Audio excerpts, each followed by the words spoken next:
तीर्थ पर आने से श्रद्धालु को भगवान शिव और भगवान विष्णु दोनों का आशीष प्राप्त होता है।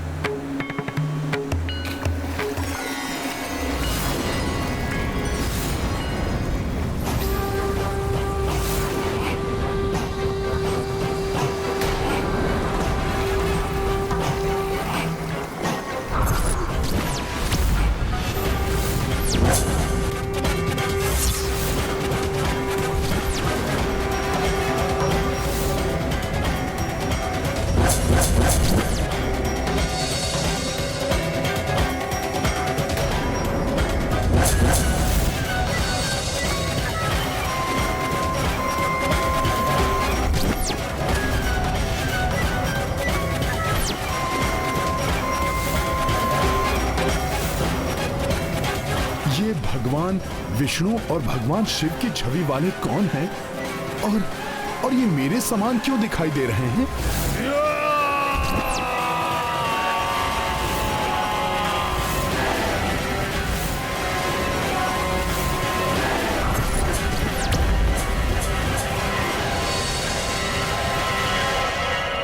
प्रभु, विचित्र सा आभास क्यों हो रहा है मुझे? श्री हरि, भोले बाबा एवं मेरा स्वयं का मिला जुला रूप क्यों दिखाई दे रहा है मुझे? मुझे किसी माया ने भ्रमित कर दिया है या फिर मेरे मन की कल्पना है ये? हनुमान, ना ही ये कोई माया है और ना ही तुम्हारे मन की कल्पना।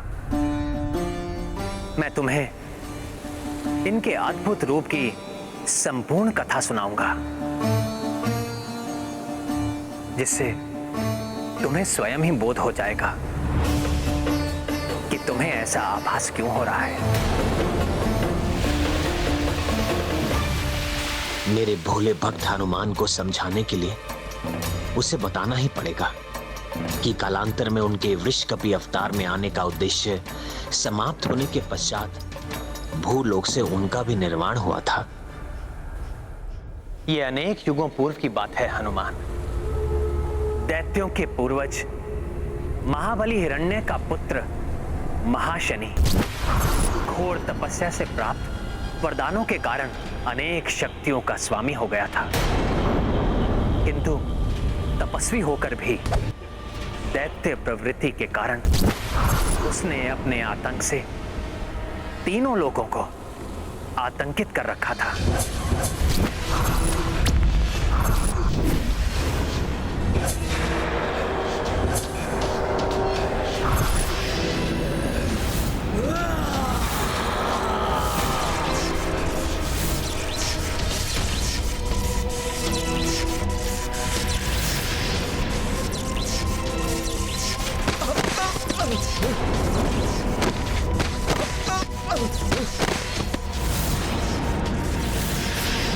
मेरी सेना का अंत कर दिया दैत्यराज महाशनि।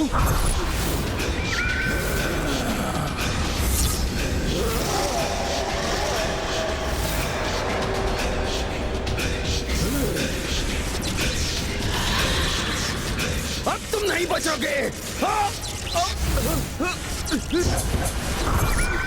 सभी विरोधी राजाओं का वध करके महाशनि ने पाताल लोक और भूलोक पर अपना आधिपत्य जमा लिया था। अब उसका अगला लक्ष्य था इंद्रलोक। प्रभु, क्या वो इतना शक्तिशाली था कि देवताओं से भी युद्ध कर सके?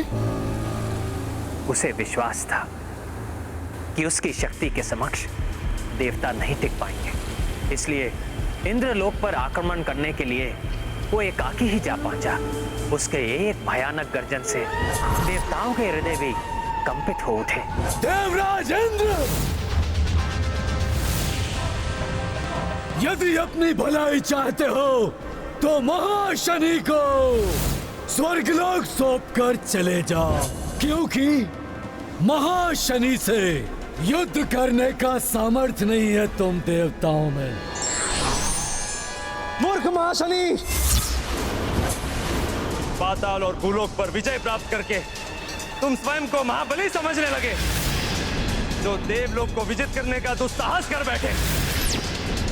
स्वर्ग नहीं, काल कोठरी मिलेगी तुम्हें, तुम्हारी इस उद्दंडता के लिए। काल कोठरी महाशनि को नहीं, तुम्हें मिलेगी इंद्र, वो भी स्वर्ग लोक की नहीं, पाताल लोक की।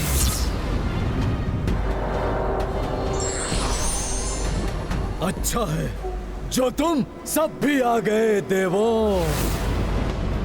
अब तुम भी देखो कि महाशनि कैसे तुम्हारे इस इंद्रदेव को बंदी बनाता है। तुम्हारे इस दुस्साहस का दंड मैं तुम्हें दूंगा महाशनि। मेरे प्रचंड अग्नेयास्त्र से क्षण भर में भस्म हो जाओगे तुम।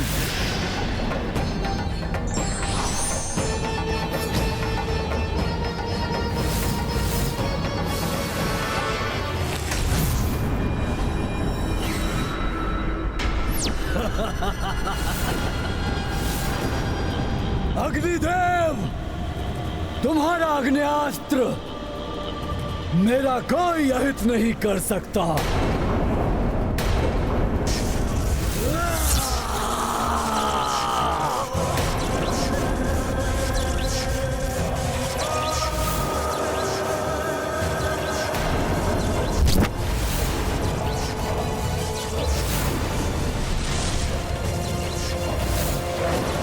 मूर्ख देवताओं, व्यर्थ ही इस इंद्रदेव को बचाने का प्रयास कर रहे हो। इन्हें तो मैं बंदी बनाऊंगा ही, किंतु अब तुम सबको भी मैं बंदी बनाऊंगा।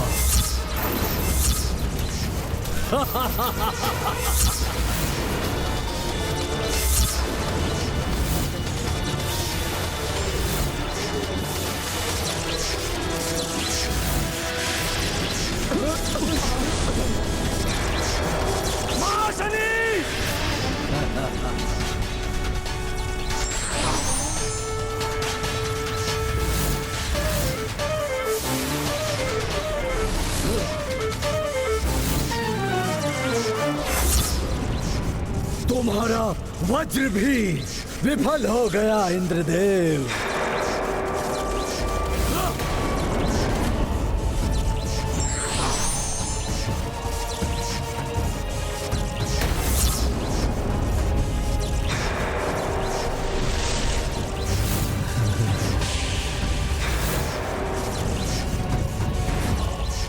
नहीं, छोड़ दो मुझे, छोड़ दो। देवताओं के अस्त्रों को विफल करके महाशनि इंद्रदेव को बंदी बनाकर पाताल लोक ले गया और उन्हें काल कोठरी में ढकेल दिया। देखा इंद्रदेव, किसने किसे बंदी बनाया। महाशनि ने तुम्हें इस काल कोठरी में बंदी बना दिया है। अर्थात स्वर्ग लोक पर भी महाशनि ने अपना आधिपत्य बना लिया था।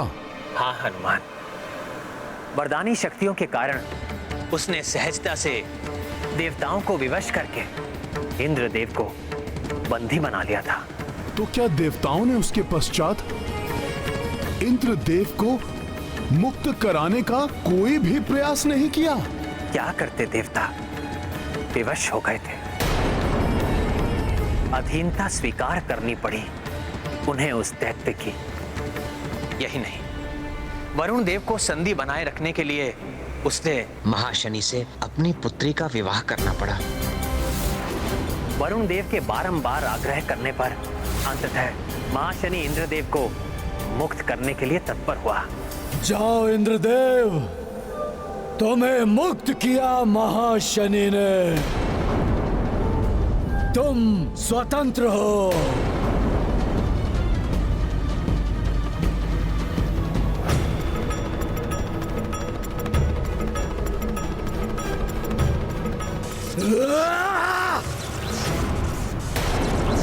सुनो देवराज इंद्र, तुम्हें मुक्त किया है मैंने, स्वर्ग को नहीं। स्वर्ग, सारे देवता और तुम भी सब मेरे अधीन हैं। और हाँ, कोई भी छल या कपट करने से पूर्व स्मरण रखना कि ये मेरी प्रचंड जटाएं केवल केश नहीं है, ये यमपाश है जो तुम्हारी ग्रीवा के लिए मृत्यु फांस है। तो अन्य देवताओं के लिए तीक्ष्ण खड़ग।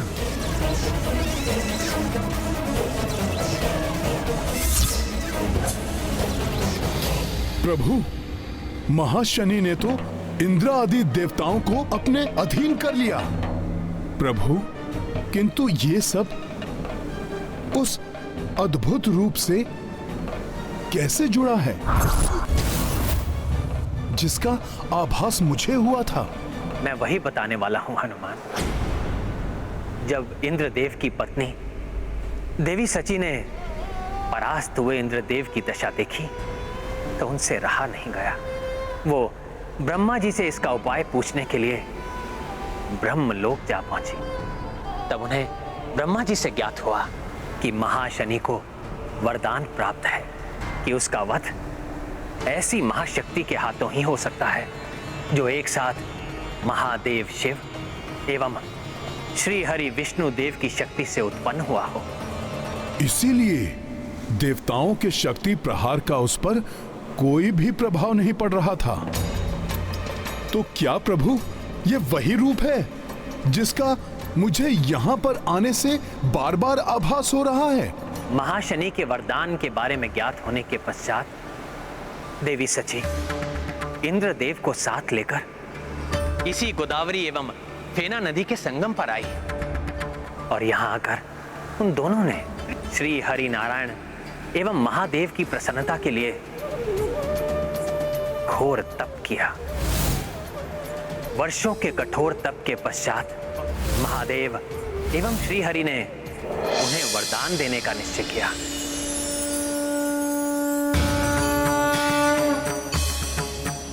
प्रणाम महादेव। प्रणाम श्री हरि। प्रणाम श्री हरि। इंद्रदेव, देवी शची, आपके कठोर तप से हम प्रसन्न हुए। अतः आप दोनों तपस्या का फल प्राप्त करने के लिए अधिकारी हो गए हैं। कहिए, क्या वरदान चाहिए आपको? दुष्ट दैत्यराज महाशनि का अंत और उसकी मृत्यु से स्वर्ग आदि तीनों लोकों में शांति। तथास्तु।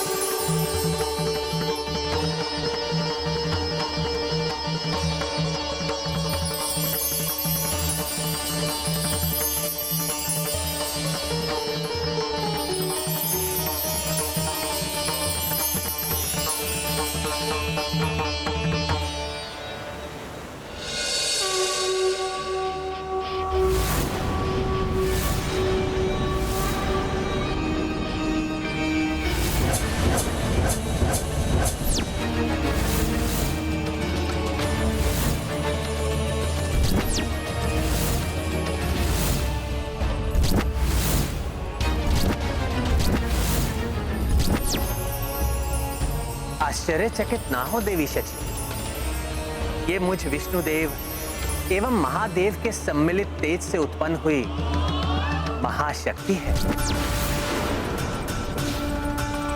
इसे जगत वृषकपि के नाम से जानेगा। तीनों लोकों में अपने आतंक से हाहाकार मचाने वाले महाशनि दैत्य का वध करेगा वृषकपि।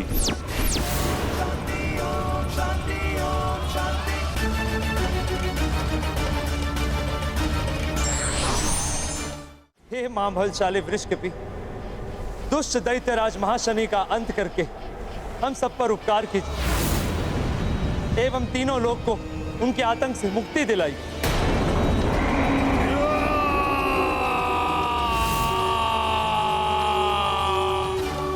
इसका अर्थ है, जिस दिव्य रूप का मुझे बार बार आभास हो रहा था वो श्री हरि एवं भोले बाबा की सम्मिलित शक्ति से उत्पन्न महाबली वृषकपि का ही रूप है जो इसी संगम पर अवतरित हुए थे। हाँ हनुमान, इसीलिए इस स्थान का नाम वृषकपि तीर्थ पड़ा। किंतु प्रभु, फिर वृषकपि ने दैत्य महाशनि का अंत कैसे किया? हनुमान, जिस प्रकार तुम एक ही छलांग में समुद्र पार करके लंका पहुंच गए थे, उसी प्रकार वृषकपि भी एक ही छलांग में यहां से पाताल लोक जा पहुंचे।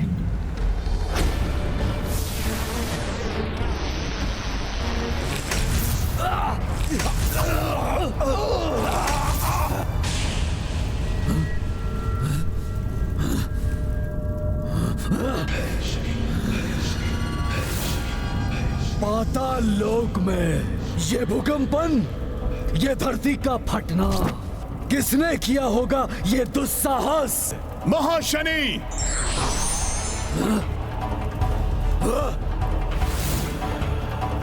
प्रतीत होता है किसी बड़े योद्धा को उस इंद्र ने भेजा है। अच्छा है, बहुत दिनों से किसी महान योद्धा से युद्ध का आनंद नहीं लिया, अब आएगा आनंद।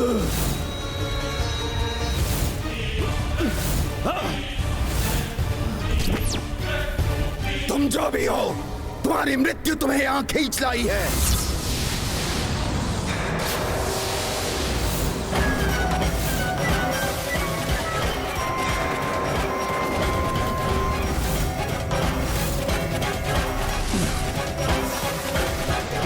मृत्यु होगी तुम दैत्यों की।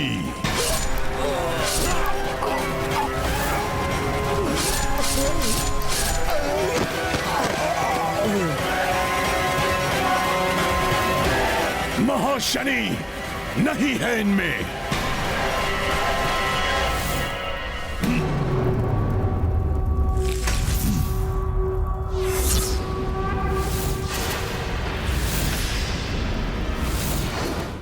मेरी सेना का विनाश किया तुमने, किंतु अब मैं करूंगा तुम्हारा नाश।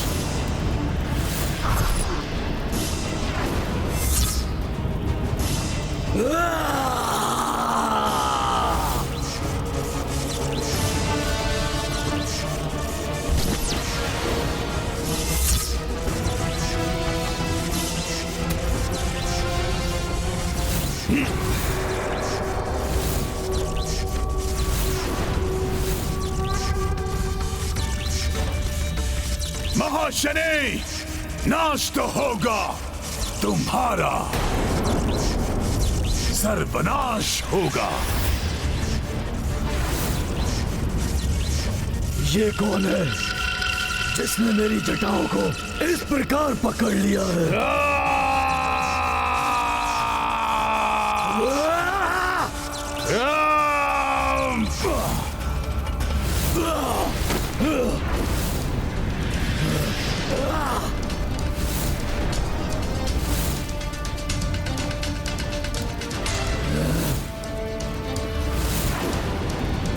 नहीं, नहीं, ऐसा नहीं हो सकता। मैं तुम्हें जीवित नहीं छोड़ूंगा।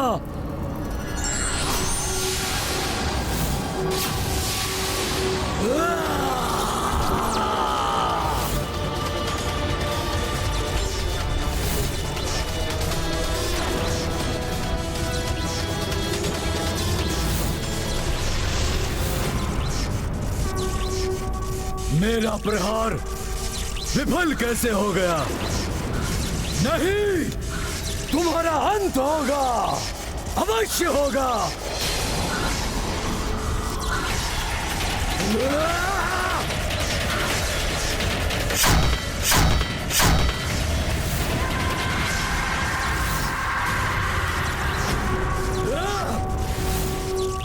मेरी इन प्रचंड जटाओं को छोड़ दो।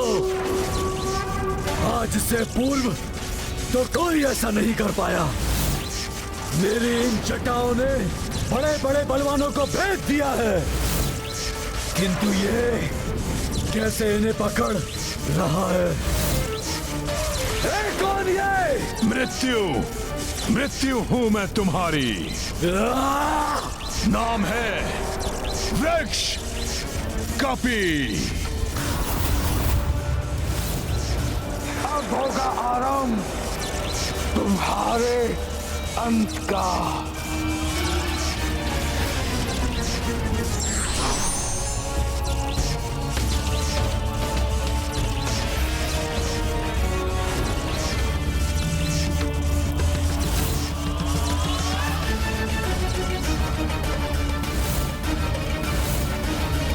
नहीं,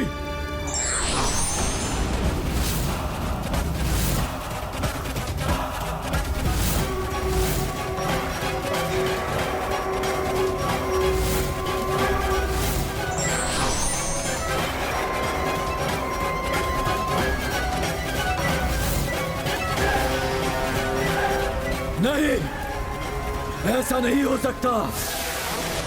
मेरी मृत्यु नहीं हो सकती। मुझे कोई नहीं मार सकता।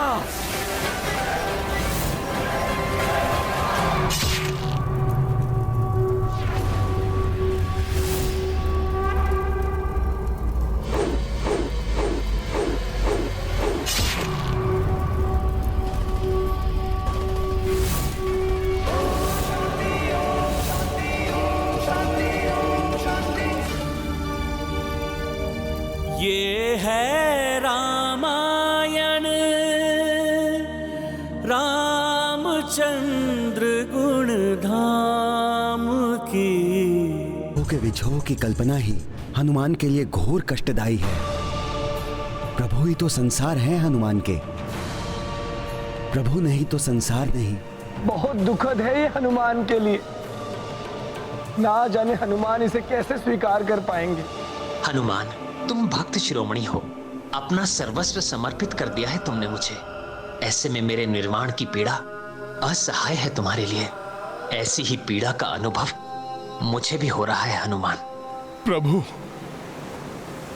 मेरा हृदय बैठा जा रहा है। अब कह दीजिए ये सत्य नहीं है। सत्य है ये हनुमान। भूलोक को छोड़कर मुझे जाना ही होगा। प्रभु, इस भक्त ने आपके चरणों की सेवा का व्रत लिया है, अतः आपका ये हनुमान आपके साथ ही जाएगा।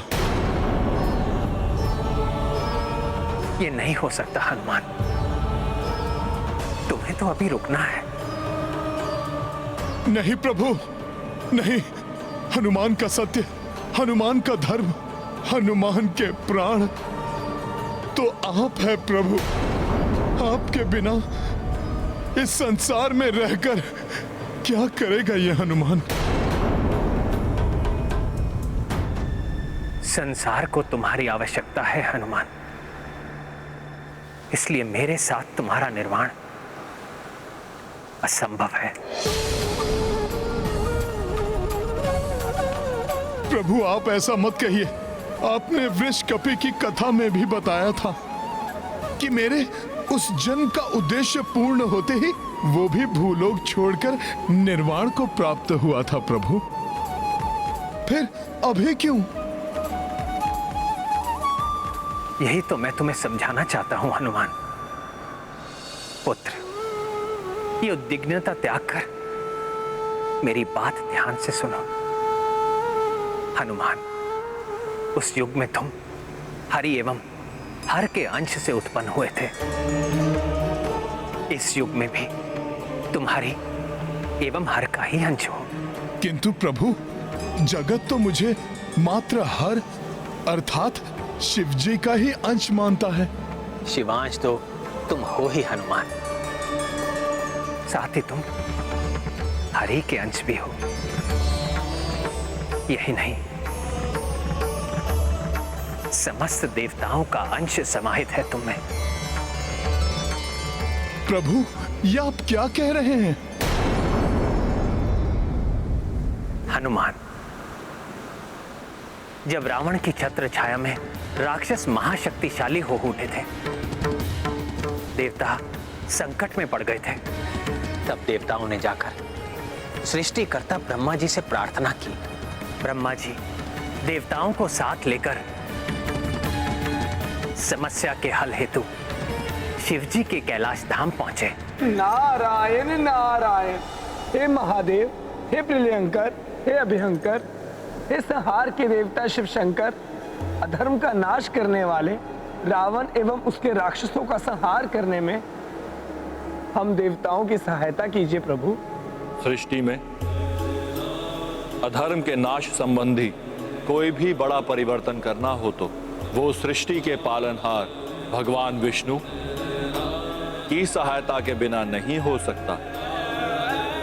और भगवान विष्णु इस समय अपने अंशा अवतार के रूप में स्वयं ही पृथ्वी पर उपस्थित हैं। पृथ्वी पर भगवान विष्णु के अंश अवतार? हाँ बृहस्पति जी, दिव्य भ्राता युगल नर नारायण भगवान विष्णु के ही अंश अवतार हैं, जो पृथ्वी पर धर्म एवं सदाचरण के स्थापना हेतु कार्यरत हैं।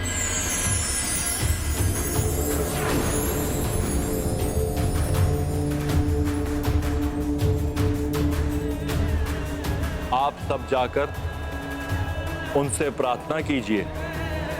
मुझे विश्वास है कि वे अवश्य ही आपकी समस्या का समाधान करेंगे। दिव्य ऋषि युगल नर एवं नारायण श्री हरि जी के अवतार थे? हाँ हनुमान, शिव जी के निर्देशानुसार देवता शीघ्र ही ऋषि युगल नर नारायण की शरण में जा पहुंचे।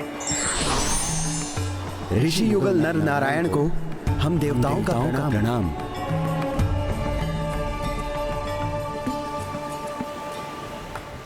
हे तेजस्वी ऋषिवरों, रावण और उसके राक्षस यज्ञ आदि का विध्वंस करके धर्म का नाश कर रहे हैं, अधर्म का साम्राज्य फैला रहे हैं। वो धर्म की रक्षा हेतु उनका संहार करना आवश्यक है। ऋषिवरों, कृपया हमारी सहायता कीजिए।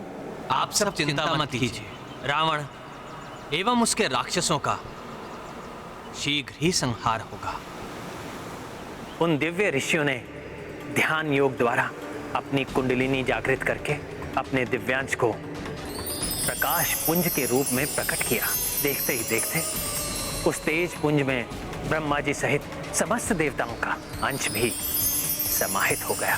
और तब ऋषि नर नारायण के तेज के रूप में विष्णु देव का अंश ब्रह्मा जी एवं अन्य देवताओं के अंश से पुष्ट होकर शिवजी के कैलाश धाम की ओर प्रस्थान कर गया। और तब समस्त देवताओं के तेज से संपन्न यह ऊर्जा पुंज जाकर शिवजी से उत्सर्जित ऊर्जा पुंज में समाहित हो गया। तत्पश्चात उसे वायुदेव ने ले जाकर महाराज केसरी एवं माता अंजना को प्रदान किया था, जिससे तुम्हारा जन्म हुआ था। किंतु सत्य तो ये है कि मैं मात्र आपका भक्त हूं, आपका तुच्छ सेवक हूं प्रभु। आपकी सेवा के अतिरिक्त कोई भी अन्य उद्देश्य नहीं है मेरे जीवन का प्रभु। जगत को संकट से बचाने वाले संकट मोचन महाबली हनुमान के जीवन के उद्देश्य को एक लघु सीमा में नहीं बांधा जा सकता। भक्त शिरोमणि, तुम्हें राम राज्य में वृद्धि करनी है, धर्म मार्ग पर चलने वाले पथिकों की रक्षा करनी है। आने वाले युगों में राम नाम के अस्तित्व को बनाए रखना है तुम्हें। ये आप क्या कह रहे हैं प्रभु? कब तक मैं ये सब करता रहूंगा आपके बिना? मेरे बिना नहीं हनुमान, मेरे नाम मेरी कथा के रूप में मैं स्वयं तुम्हारे साथ रहूंगा। और जब कलयुग में अधर्म पुनः धर्म को कुचलने का प्रयास करेगा, तब धर्म की रक्षा हेतु धर्म के अनुयायियों की सहायता के लिए तुम्हारी भक्ति की शक्ति ही एकमात्र सहारा होगी। प्रभु, हनुमान का सहारा तो मात्र आप हैं। मेरा अस्तित्व, मेरी पहचान आपकी भक्ति, आपकी सेवा ही है प्रभु। उसके बिना तो मैं मात्र एक साधारण सा वानर ही हूं। आप हैं तो युग युगांतर तक मैं हूं। यदि आप नहीं तो मैं भी नहीं हूं प्रभु।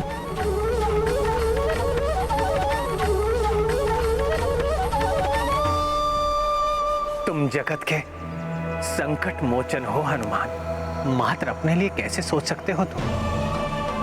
संसार को संकट से बचाना ही तुम्हारे जीवन का उद्देश्य है हनुमान। प्रभु, मेरे जीवन का उद्देश्य आपकी भक्ति है प्रभु। आप ही मेरा संसार है। परंतु हनुमान, मेरे अवतार के अंत का समय आ गया है, तुम्हारे अंत का नहीं। प्रभु, मेरा समय, मेरी श्वासें तो मात्र आपकी भक्ति से ही चलती हैं। प्रभु श्री राम नहीं तो हनुमान भी नहीं। ये गाथा महाबली हनुमत की, रुचिकर लीला राम भगत की। जय जय जय रघुनंदन राम, जय जय जय महाबली हनुमान। सबहु तथ्य श्री राम सुनाए, किंतु कपीश समझ नहीं पाए। हनुमत केवल भक्ति को जाने, सम्मुख जिसके राम भी हारे। गाथा महाबली हनुमत की, रुचिकर लीला राम भगत की। जय जय जय रघुनंदन राम, जय जय जय महाबली हनुमान। हनुमान, अपने प्रभु के प्रति तुम्हारे समर्पण ने मेरे हृदय को द्रवित कर दिया है हनुमान।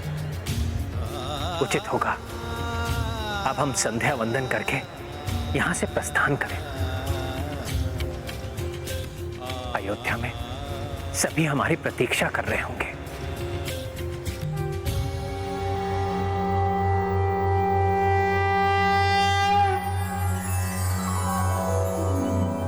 ओम भूर्भुवस्वः तत्सवितुर्वरेण्यं भर्गो देवस्य धीमहि धियो यो न प्रचोदयात्। स्वाहा।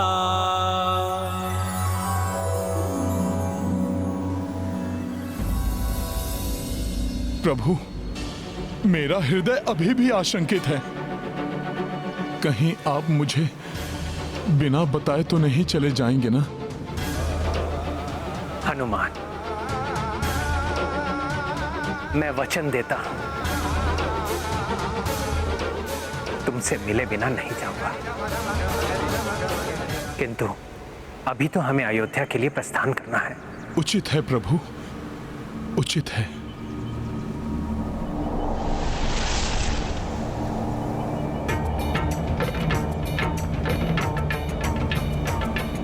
कितने भोले भाले भक्त हो तुम हनुमान।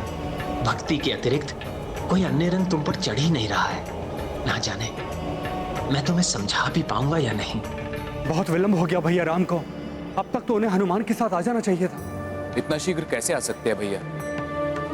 हनुमान को स्वयं निर्वाण के बारे में बताना, उन्हें मनाना इतना सहज नहीं होगा भैया के लिए। आप उचित कह रहे हैं भैया। हनुमान जी की भैया राम के प्रति अटूट भक्ति को देखकर ऐसा प्रतीत होता है जैसे हनुमान जी मानेंगे ही नहीं।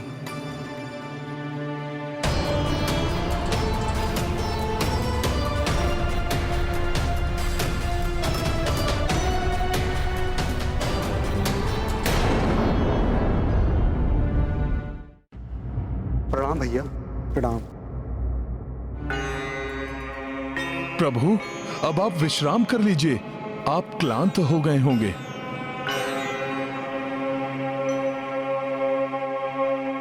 हनुमान, सब कुशल तो है? हाँ भरत भैया, सब कुशल मंगल है। प्रभु को संगम तीर्थ की यात्रा करा दी है। एवं क्या हनुमान? एवं प्रभु ने मुझे उस तीर्थ की कथा भी सुनाई।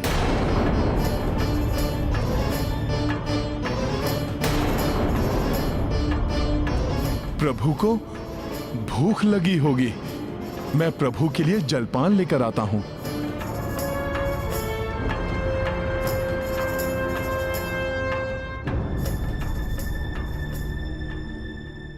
हनुमान को समझाने का हर संभव प्रयास किया, किंतु वो किसी भी प्रकार नहीं माने। हनुमान आपके सर्वसमर्पित भक्त हैं भैया, अतः उनके लिए सब कुछ जानना अति आवश्यक भी है। अब मेरे भी वापस वैकुंठ धाम लौटने का समय आ गया है। हरिहर एवं अन्य देवताओं के अंश से जन्मे हनुमान का उद्देश्य अभी पूर्ण नहीं हुआ है। हनुमान भीतर ही भीतर बहुत व्यथित है लक्ष्मण, बहुत भोले हैं वो। उनके नेत्रों से छलकती व्यथा को देखकर मैं उन्हें कठोरता से कुछ कह ही नहीं पाया। फिर भी मैंने उन्हें अपने प्रयाण के विषय में संकेत तो दे दिया। जो घटनाएं घटित हुई, मेरे और उनके जीवन का उद्देश्य, सब कुछ समझाया, परंतु नहीं प्रभु, मुझे छोड़कर आप कैसे जा सकते हैं? मैं ऐसा नहीं होने दूंगा। परंतु क्या भैया? भरत, यदि उस क्षण तुम वहां होते तो कदाचित तुम भी रो देते। हनुमान के नेत्रों से अश्रु बह रहे थे, हनुमान टूट गए थे, और कितनी पीड़ा देता मैं उनके व्यथित हृदय को। नहीं कह सका कुछ अधिक।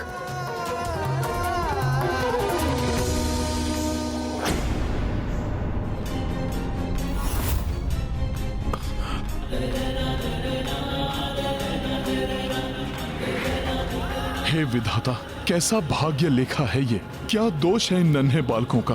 पहले माता इन्हें छोड़कर गई और अब नहीं नहीं नहीं नहीं नहीं। हनुमान, संभलना होगा तुम्हें।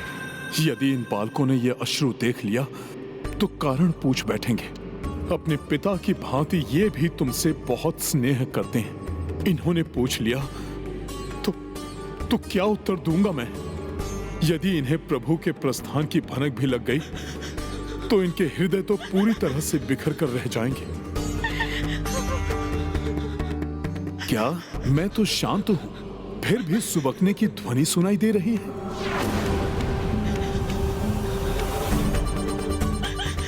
ये तो लव कुश की सुबकने की ध्वनि है। क्या इन्हें भी ज्ञात हो गया है ये सब? इन नन्हे बालकों की पीड़ा तो अपार होगी। पहले माता और अब पिता भी। हे भगवान!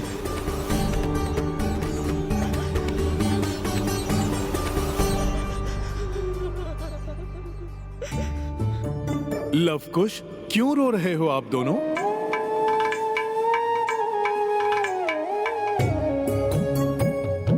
क्या हुआ? क्यों रो रहे हो आप लोग? बताओ मुझे, क्या हुआ? हाँ भैया, हनुमान को स्वयं निर्वाण के बारे में समझाना बहुत कठिन है, और इतना ही कठिन होगा लवकुश के लिए। हाँ भरत, उन बालकों के कोमल हृदय पर न जाने क्या बीत रही होगी। हाँ भैया, शोकाकुल है दोनों, किंतु प्रतीत हो रहा है कि दोनों धीरे धीरे स्थिति को स्वीकार करने का प्रयास कर रहे हैं। मैंने किसी प्रकार उनको स्थिति से अवगत करवा दिया है। मैंने हनुमान को सब कुछ बताया, किंतु ये ना कह सका कि निर्वाण के लिए मैंने सरयू नदी में समाधि लेने का निश्चय किया है। हनुमान जी, सरयू नदी। सरयू नदी? क्या लवकुश, क्या है सरयू नदी में? कुश, उचित होगा कि हम हनुमान जी को सब बता दे। ये सबके संकट हरते हैं, हमारे संकट भी हरेंगे। हाँ अंकुश, अवश्य हरूंगा तुम्हारे संकट। बताओ बताओ, हुआ क्या है? हमारा राज्य अभिषेक होने वाला है। ये तो प्रसन्नता की बात है ना? हमारा राज्य अभिषेक का अर्थ है कि अयोध्या के राजा पिताश्री नहीं होंगे। लवकुश, प्रभु श्री राम दूरदर्शी हैं। उन्होंने कुछ सोच के ही निर्णय लिया होगा। हाँ, मात्र सोचा ही नहीं, निश्चय भी कर लिया गया कि हमारे राज्य अभिषेक के पश्चात पिताश्री, काकाश्री भरत, काकाश्री लक्ष्मण, आप शत्रुघ्न काकाश्री के साथ सरयू नदी में। क्या है सरयू नदी में? एक साथ जल समाधि ले लेंगे।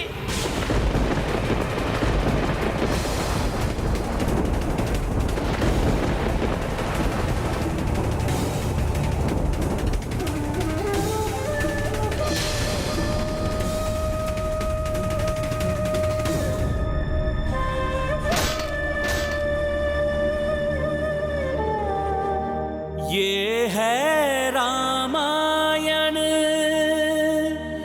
रामचंद्र गुण धाम की, सब सुधि जन करिए कथा श्रवण श्री राम। जन्म के पश्चात मृत्यु एक निश्चित क्रिया है, किंतु इससे विचलित हुए बिना जो व्यक्ति केवल सत्कर्म करता है, उद्धार भी उसी का होता है।